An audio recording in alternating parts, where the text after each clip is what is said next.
Job chapter 32. Elihu rebukes Job's three friends.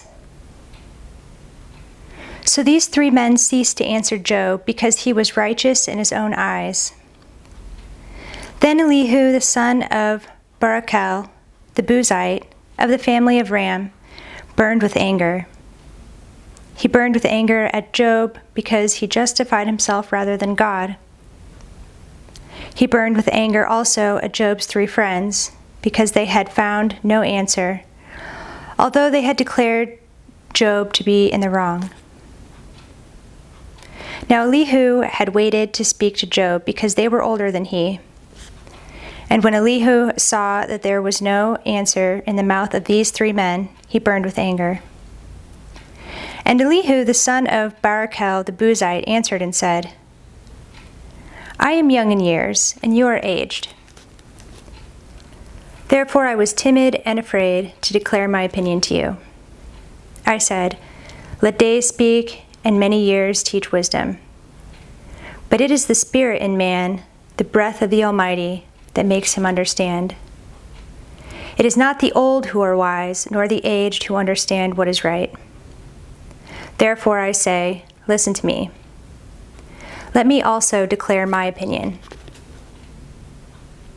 Behold, I waited for your words. I listened for your wise sayings, while you searched out what to say.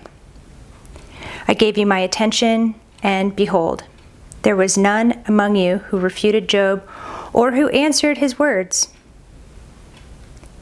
Beware lest you say, We have found wisdom. God may vanquish him, not a man. He has not directed his words against me, and I will not answer him with your speeches. They are dismayed. They answer no more. They have not a word to say. And shall I wait, because they do not speak, because they stand here and answer no more? I also will answer with my share. I also will declare my opinion. For I am full of words. The spirit within me constrains me. Behold, my belly is like wine that has no vent, like new wineskins ready to burst. I must speak, that I may find relief. I must open my lips and answer. I will not show partiality to any man, or use flattery toward any person. For I do not know how to flatter, else my Maker would soon take me away. Chapter 33. Elihu Rebukes Job. But now, hear my speech, O Job, and listen to all my words. Behold, I open my mouth. The tongue in my mouth speaks. My words declare the uprightness of my heart, and what my lips know, they speak sincerely. The Spirit of God has made me, and the breath of the Almighty gives me life. Answer me, if you can. Set your words in order before me. Take your stand. Behold, I am toward God as you are. I too was pinched off from a piece of clay. Behold, no fear of me need terrify you. My pressure will not be heavy upon you. Surely you have spoken in my ears, and I have heard the sound of your words. You say, I am pure, without transgression. I am clean, and there is no iniquity in me. Behold, he finds occasions against me. He counts me as his enemy.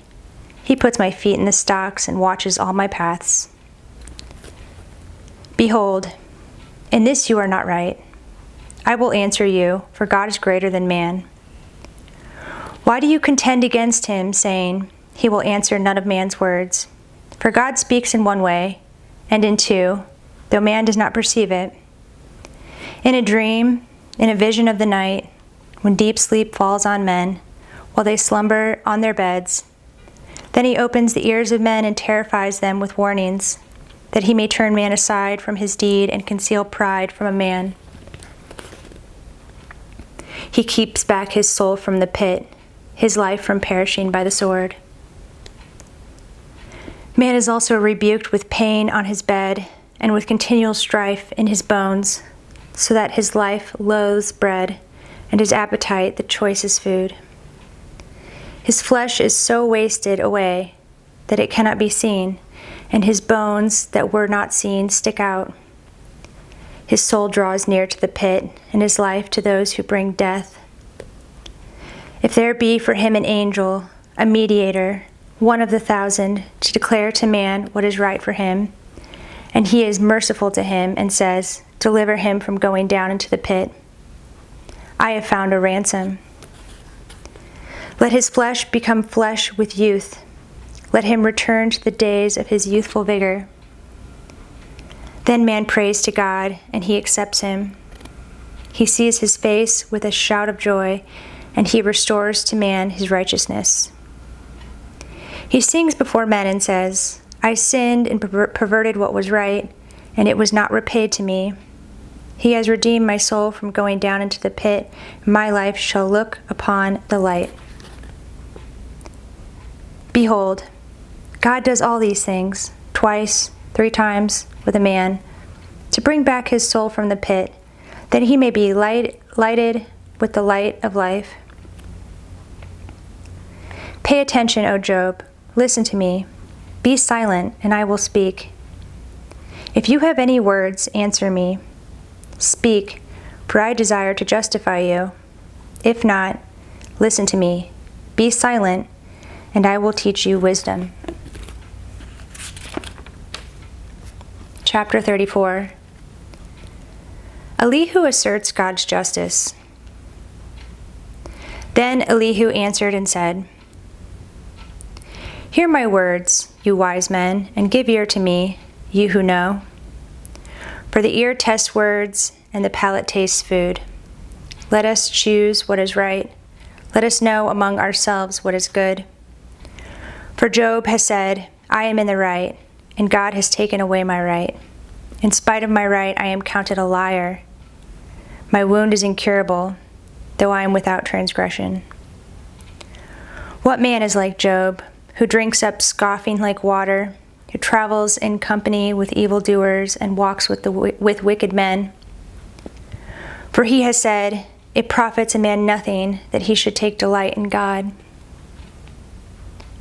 Therefore, hear me, you men of understanding. Far be it from God that he should do wickedness, and from the Almighty that he should do wrong. For according to the work of a man he will repay him, and according to his ways he will make it befall him. Of a truth, God will not do wickedly, and the Almighty will not pervert justice. Who gave him charge over the earth, and who laid on him the whole world? If he should set his heart to it and gather to himself his spirit and his breath, all flesh would perish together, and man would return to dust. If you have understanding, hear this. Listen to what I say. Shall one who hates justice govern? Will you condemn him who is righteous and mighty? Who says to a king, worthless one, and to nobles, wicked man? Who shows no partiality to princes, nor regards the rich more than the poor? For they are all the work of his hands. In a moment they die. At midnight the people are shaken and pass away, and the mighty are taken away by no human hand. For his eyes are on the ways of a man, and he sees all his steps. There is no gloom or deep darkness where evildoers may hide themselves. For God has no need to consider a man further, that he should go before God in judgment. He shatters the mighty without investigation and sets others in their place. Thus, knowing their works, he overturns them in the night, and they are crushed. He strikes them for their wickedness in a place for all to see, because they turned aside from following him and had no regard for any of his ways, so that they caused the cry of the poor to come to him, and he heard the cry of the afflicted. When he is quiet, who can condemn? When he hides his face, who can behold him, whether it be a nation or a man? That a godless man should not reign, that he should not ensnare the people. For has anyone said to God, I have borne punishment, I will not offend any more? Teach me what I do not see. If I have done iniquity, I will do it no more. Will he then make repayment to suit you because you reject it? For you must choose, and not I. Therefore declare what you know. Men of understanding will say to me, and the wise man who hears me will say, Job speaks without knowledge. His words are without insight. Would that Job were tried to the end, because he answers like wicked men. For he adds rebellion to his sin. He claps his hands among us and multiplies his words against God.